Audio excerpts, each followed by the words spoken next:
welcome to the Stacking to Win It podcast. I'm Big Italy 42. Here to talk about some top stacks courtesy of at Zach Scott Moxie.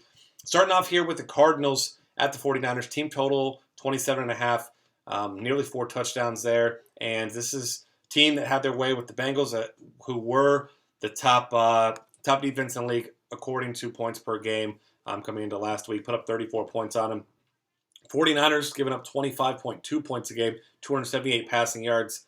And the Cardinals put up 47 points on these guys in week 3. And obviously gone nowhere but up since then. Palmer's first in the NFL in touchdown passes with 27, fifth in passing yards per game. Had 311 yards and 2 touchdowns in their first matchup. Larry Fitzgerald, obviously a nice pairing with him. Fourth in the NFL in receiving yards, 73 catches for 926 yards. And Fitz, as Zach points out here, 3 games against NFC West opponents, 26 for 263 and 2 scores. Michael Floyd adding in there as well. He missed practice and did not play last week. But when he's been on the field this year, he's been very productive, especially his last few games before the injury. If not, J.J. Nelson, he mentions here, is a nice play. Who had a really nice game against the Bengals last week as well. Next up, the Texans against the Saints. And this is a Saints secondary that I'm sure you know by now, just got awful. Rob Ryan finally out of town, but this is still a Saints secondary defense. It's just not a very talented defense. And one of my favorite quarterbacks in the league, Brian Hoyer, pairing with DeAndre Hopkins here. Team total just over 25 points. Texans throw the ball more than any other team in the NFL, as Zach points out here. They're averaging 267 passing yards a game. DeAndre Hopkins burned Darrelle Revis last week. No one was really on him. But Hopkins third in the NFL with catches with 76, third in receiving yards, second in touchdowns. And Brian Hoyer looks his way early and often.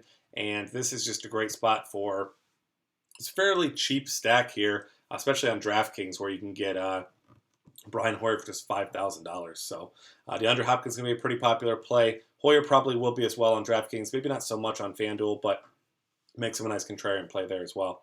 Value stack here, the Jaguars. Team total just over 25, which is the 4th highest point total in the week. And the Chargers allowing 28.2 points a game, 16 touchdown passes on the season. The Chiefs passing attack didn't do much last week, but that's an Alex Smith run attack. But they also gave up a ton of yardage on the ground, and this is a defense that's just been god-awful all season. Previous 3 weeks before the Chiefs game, 2 touchdown passes per game allowed and 318 yards per game. Blake Bortles and the two-headed Allen monster here, Allen Robinson, Allen Hurns. Allen Robinson has at least 5 catches and 50 yards in every game since week 1. 2 of his past 3 over 100. Allen Hurns had his touchdown streak snapped last week. And Bortles not throwing for a ton of yardage here. 215 yards the past 2 weeks on average, but 381 the week before that.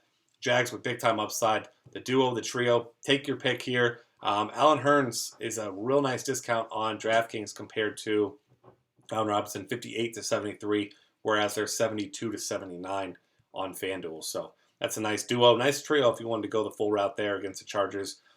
For contrarian stack, he's got the Patriots. Obviously, this is one of the toughest, if not the toughest matchup for any opposing offense, but it's also the top offense in the game. Missing some key weapons now in Amendola and Julian Edelman. And Deion Lewis, Danny Amendola banged up last week now too. I'll have to check his status further along in the week here.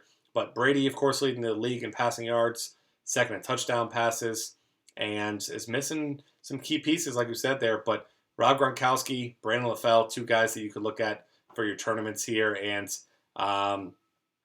as Zach mentions here, Broncos still the best defense in the NFL, but Andrew Luck and Alex Smith have both had some decent games against them recently. So if you want to be contrarian, go away from the herd, get yourself some pieces of the Patriots against the Broncos. That's a nice low ownership way to go this week. That'll wrap things up for the Stacking to Win It podcast. Find us on Twitter at DFCafe, subscribe to our YouTube channel, and check out the rest of our great content at dailyfantasycafe.com.